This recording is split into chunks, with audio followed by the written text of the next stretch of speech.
Well, good morning once again, and welcome to Woodland Street United Methodist. I'm Pastor Nick, and as always, I'm thrilled that you could be here. Whether you're joining us on YouTube, or through Zoom, or through our website, or however you managed to find us, I'm glad you did.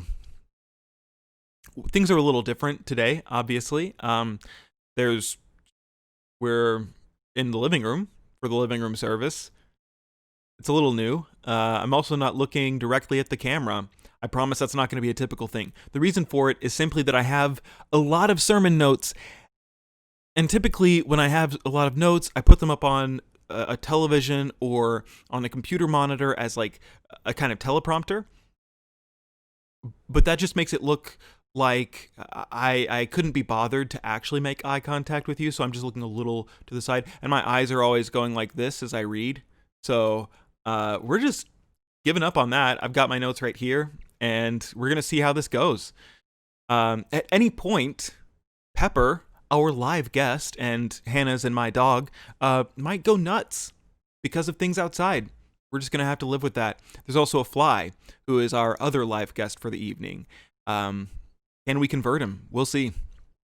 Without further ado, I really want to dive into the TLDR for this week. For those of you who don't remember, TLDR, it's just too long didn't read. It's where I tell you the point of the sermon before the sermon even starts. And today, the TLDR is just that God will never give up on you. It seems like it could be a Hallmark card, a Hallmark movie. It's just a simple platitude. Doesn't seem like a thing that we'd need a sermon for, but I think it is. We've been focusing a lot on how we treat others in sermons lately, and we haven't talked very much about how God treats us, how God loves us, or how we should treat ourselves. So I wanted to have this sermon. I think a lot of us would say we believe that God would never give up on us, but deep in our hearts, it might not be something we actually believe. Deep in our hearts, we believe that we're too broken for God to truly care about or use. And if that's you, I know that I can't explain you into believing that.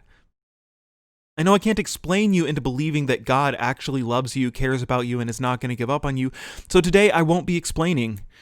Today I'll be telling the story of David, looking back on his life after the death of his son. Now, some interpretation and guesswork has been employed, but I hope that through the story of this flawed man of God, we can begin to see how God continues to care for God's creation. That's you, that's me, that's everyone. So without further ado, let's dive in.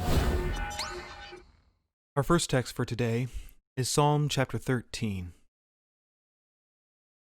How long, Lord, will you forget me forever? How long will you hide your face from me? How long must I wrestle with my thoughts and day after day have sorrow in my heart? How long will my enemy triumph over me? Look on me and answer, Lord my God. Give light to my eyes, or I will sleep in death, and my enemy will say, I have overcome him, and my foes will rejoice when I fall. But I trust in your unfailing love. My heart rejoices in your salvation. I will sing the Lord's praise, for he has been good to me. Our second text from today comes from 2 Samuel chapter 18, verses 32 through chapter 19, verse 8. The king asked the Cushite, Is the young man Absalom safe? The Cushite replied, May the enemies of my lord the king and all who rise up to harm you be like that young man. The king was shaken. He went up to the room over the gateway and wept. As he went, he said, Oh, my son, Absalom, my son, Absalom. If only I had died instead of you. Oh, Absalom, my son, my son. Joab was told the king is weeping and mourning for Absalom. And for the whole army, the victory that day was turned into mourning, because on that day the troops heard it said, the king is grieving for his son. The men stole into the city that day as men steal in who are ashamed when they flee from battle. The king covered his face and cried aloud, "Oh, my son, Absalom! Oh, Absalom, my son, my son!" Then Joab went into the house of the king and said, "Today you have humiliated your men who have just saved your life and the lives of your sons and daughters and the lives of your wives and concubines. You love those who hate you and hate those who love you. You've made it clear today that the commanders and their men mean nothing to you. I see that you would be pleased if Absalom were alive today and all of us were dead. Now go out and encourage your men. I swear by the Lord that if you don't go out, not a man will be left with you by nightfall. This will be worse for you than all the calamities that have come on you from your youth till now." So the king got up and took his seat in the gateway. When the men were told, "The king is sitting in the gateway," they all came before him. Meanwhile, the Israelites had fled to their homes. This is the word of the Lord. Thanks be to God. We join the Israelites after the battle for Ephraim's Wood. The men could hear the king's cries echoing through the cobblestones. News had already flowed through the city like warm summer rain. Their armies had been victorious. Absalom, the usurper, was dead. It should have been a happy occasion. No more fighting, no more war, no more death, but every second saw a new sob torn from their king, racking through the barracks, reminding the men of the sons they had all lost because of this war. Their joy was turned to ashes, and they stole into the city like men ashamed. Eventually, Joab found the king, huddling on the floor with his back against the outer wall of the gateway. Joab sighed. "I see that you would be pleased if Absalom were alive today and all of us were dead." David looked up at the sound of his old friend's voice and found a fierce judgment written on the man's face. "My king, go out and encourage your men. I swear by the Lord that if you don't go out, not a man will be left with you by nightfall. This will be worse for you than all the calamities that have come on you from your youth till now." The men. Right. David took a few more shuddering breaths to get his sobbing under control. His son was dead, but his men were not. He could keep up a brave face for now. So he breathed his depression deep into his lungs and locked it away, painting over his bereavement with the stern face of a king triumphant. But later that night, locked in the privacy of his own room with 4 thick walls between him and the rest of the world, he would mourn his son. "The Lord has abandoned me," he thought. "I have sinned too much, killed too many men. The Lord's favor has left me, and all I have in its stead is a kingdom." In times like these, he often thought of his youth on the hills of Bethlehem, shepherding with his brothers and his father. It was a simpler time. Every breath he breathed in those days felt like a gift from God. His heart ached to think of that time, of all he had lost on his quest for power. He knew those early years couldn't really be as painfully perfect as he remembered, that the memory must have been warmed by the glaze of nostalgia. I mean, after all, if it had really been so perfect, why would he have left? At the time, it made so much sense. As the youngest of 7 brothers, David's inheritance would be little more than a pittance. If he wanted to make something of himself, he'd have to leave home and join the military. So he did. He said his goodbye to his father and his brothers, shed a few tears, and left. This was the end of those simple days spent stretching out along the rocks, writing songs with his brothers while his flocks grazed by shallow rivers. David was going to war. The next few months were challenging. It was hard being away from his family, hard training his body and his mind for the brutal necessity of combat. But when he picked up a sword for the first time, he felt a song thrum through his body like none he had ever heard.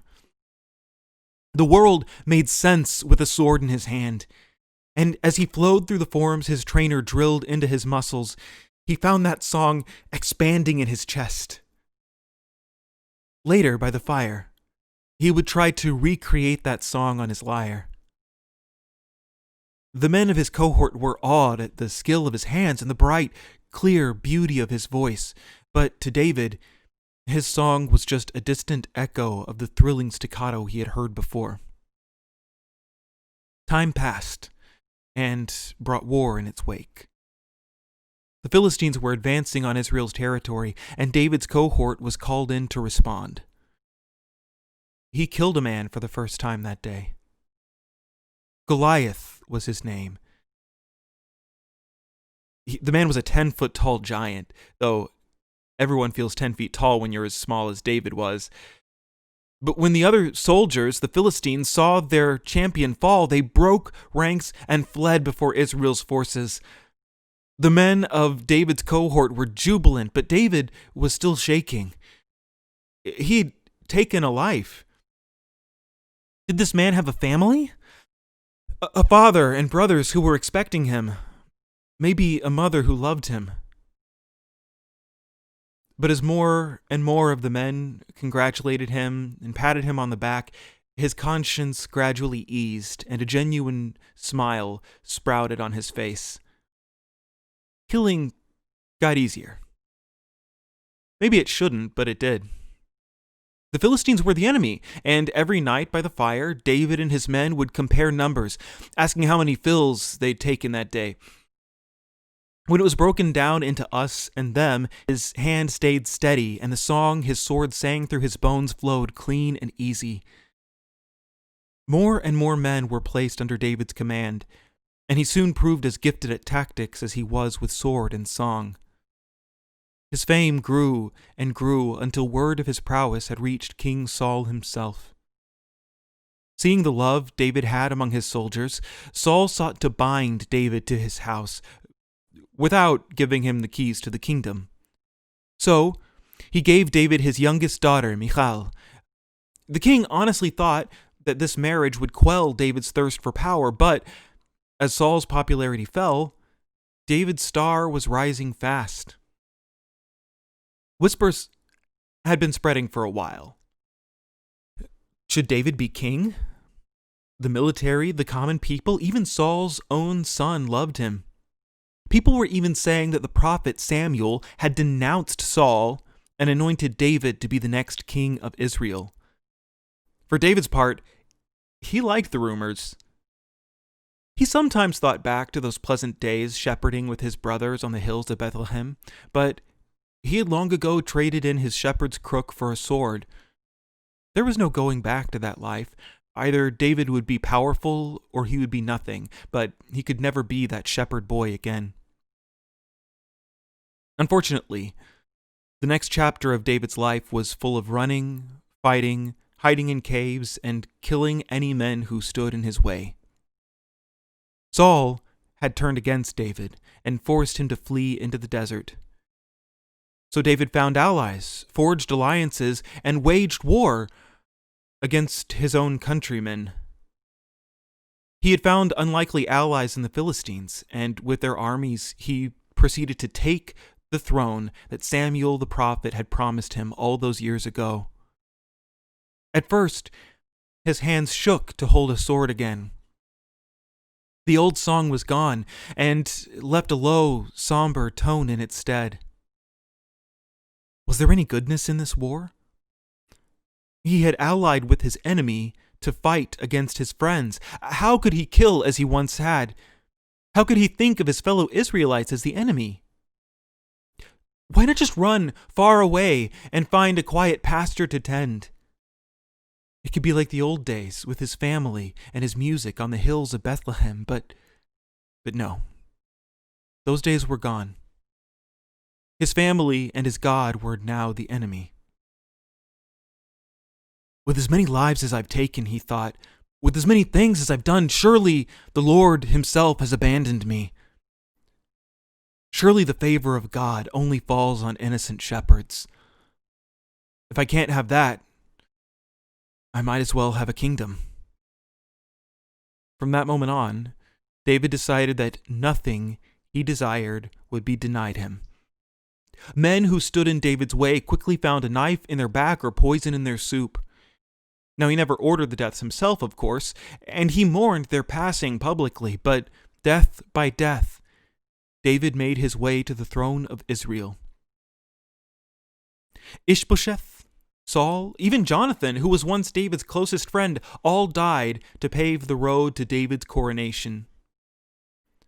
And so it was that when he saw Bathsheba bathing on the roof of her house, she became one more thing he wanted that would not be denied him. Her husband, Uriah, was his only obstacle. Uriah was a soldier, though, so David had him move to the front lines, and he had all his support troops withdrawn at a pivotal moment. Once again, David didn't kill the man himself, and publicly he mourned. But ultimately, David got what David wanted, and why shouldn't he? How many men had he already killed on his rise to power? How many widows had he made? What was one more death against the will of a king? Thinking back on that time was painful for the king. Thinking back to the man he used to be, ever thirsting for more and more power.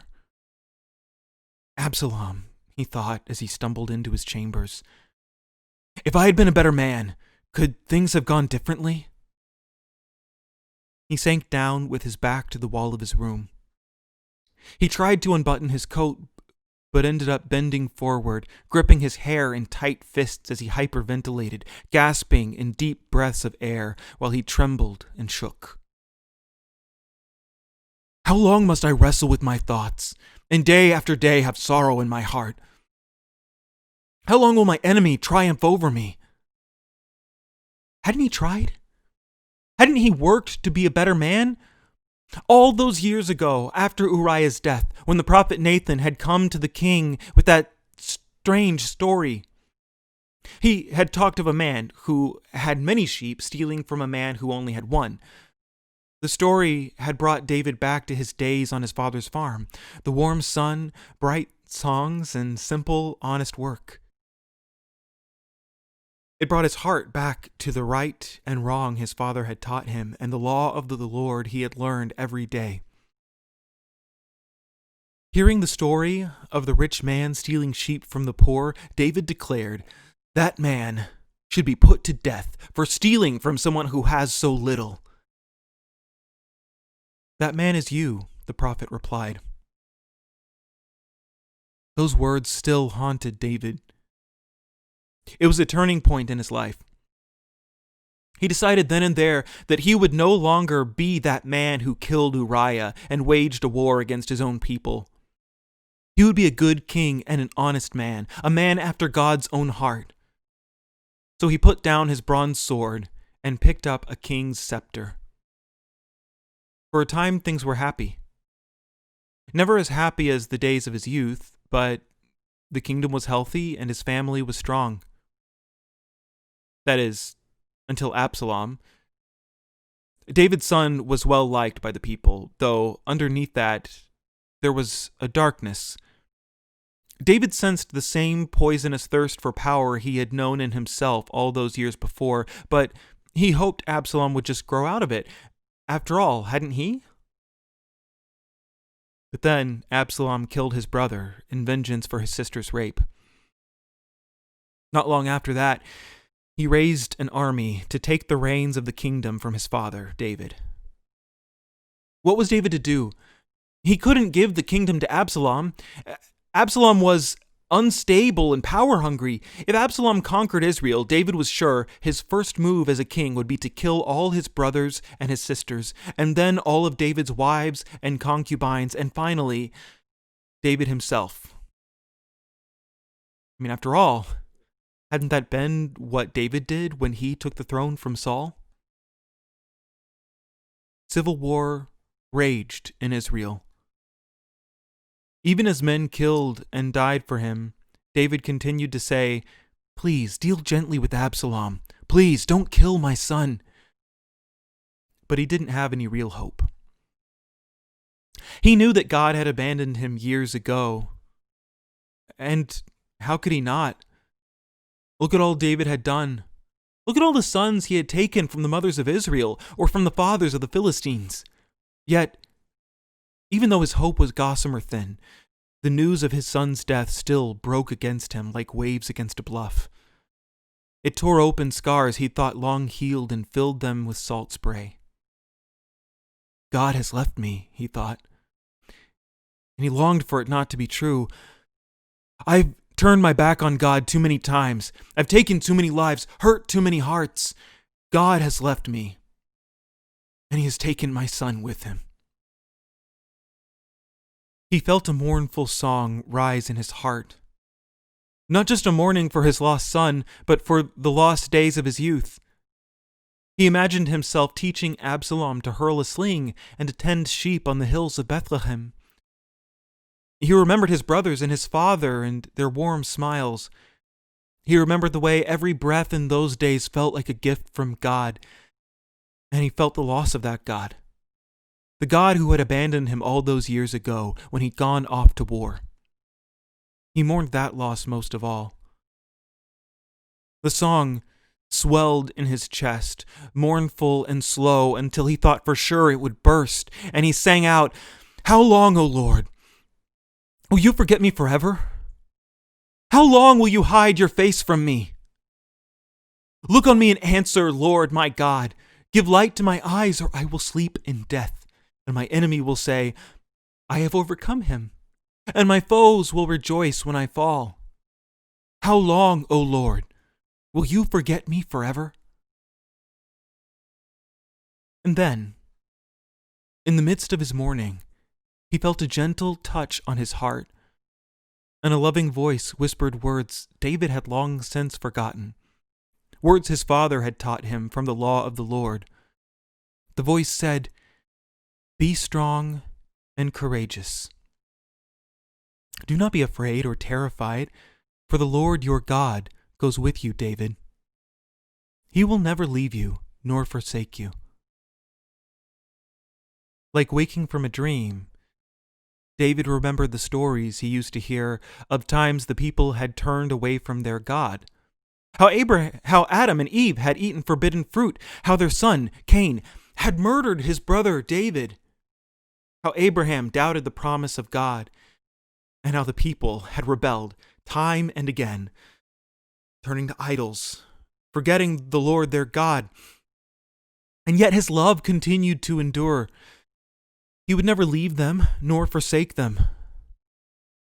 It reminded him of a song he had written back in his youth. It went, "Give thanks to the Lord, for he is good.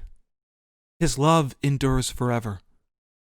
To him who struck down the firstborn of Egypt, his love endures forever, and brought Israel out from among them, his love endures forever. With a mighty hand and an outstretched arm, his love endures forever. To him who divided the Red Sea asunder, his love endures forever, and brought Israel through the midst of it, his love endures forever." But surely that song was written with the innocence of youth. God couldn't forgive the things David had done. God couldn't remain with one such as he. God's love couldn't truly endure forever, could it? And yet, he couldn't get that refrain out of his head. What about the deaths he'd caused, the widows he'd made? God's love endures forever. What about the people he'd hurt, the lives he'd ruined? His love endures forever. He was the reason his closest friend had died. His love endures forever. Every member of Saul's house wiped from the earth. His love endures forever. What of Uriah, killed by David's own lust? His love endures forever.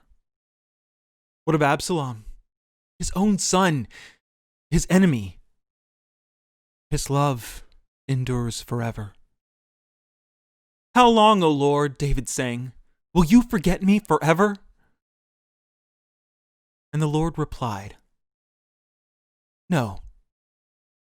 The Lord your God goes with you, David. He will never leave you nor forsake you. As tears streamed down his cheeks and racking cries burned in his throat, David knew how this song must end. With the loss of his son still heavy in his heart and the stain of his sins still red on his hands, he sang, But I trust in your unfailing love. My heart rejoices in your salvation. I will sing the Lord's praise, for he has been good to me. As we move to the Lord's Prayer this morning, I invite you to remember David. Remember this man who did horrible things, who killed friend and foe alike in his thirst for power. Remember that no matter how far he strayed from God, God never gave up on him. Remember that no matter how far you may stray from God, God will never give up on you. When your addictions cause you to hate yourself, His love endures forever. When your anger makes rifts between you and your loved ones, His love endures forever. And when the shame of your past is too much to bear, and you tell yourself, they wouldn't love me if they knew the real me. They wouldn't love me if they knew what I'd done. God's love endures forever. Be strong and courageous. Do not be afraid or terrified, for the Lord your God goes with you. He will never leave you nor forsake you. Let us pray. Our Father, who art in heaven, hallowed be thy name. Thy kingdom come, thy will be done, on earth as it is in heaven. Give us this day our daily bread, and forgive us our trespasses, as we forgive those who've trespassed against us. And lead us not into temptation, but deliver us from evil. For thine is the kingdom, and the power, and the glory forever. Amen.